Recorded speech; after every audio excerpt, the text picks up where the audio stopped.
ஒவ்வொரு மனிதனின் பிறப்புக்கும் முன்பே அல்லாஹ் அந்த மனிதனுக்கு கிடைக்க வேண்டிய வாழ்வாதாரம், ரிஸ்க், எவ்வளவு செல்வம், உணவு, வாய்ப்பு, கிடைக்க வேண்டிய நன்மைகள் மற்றும் ஆயுள், உயிர் வாழும் காலம் என அனைத்தையும் நிர்ணயம் செய்து விடுகிறான். அதனால் அவனுக்கு நிர்ணயிக்கப்பட்ட அனைத்து ரிஸ்கும் ஒரு மனிதன் இறப்பதற்கு முன் அவனை அடைந்துவிடும். அவன் பெற வேண்டியதை அடையாமல் அவன் மரணிக்க மாட்டான் என்று அல்லாஹ்வின் தூதர் ஸல்லல்லாஹு அலைஹி வஸல்லம் நமக்கு கூறியுள்ளார்கள்.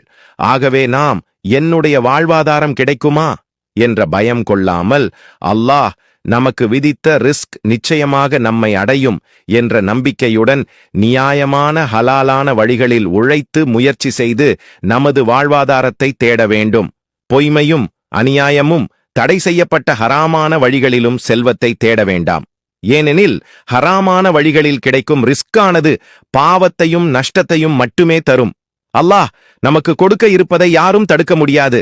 அல்லாஹ் நமக்கு தடுத்ததை யாரும் கொடுக்க முடியாது. Subscribe Mugavai Siddhar YouTube channel.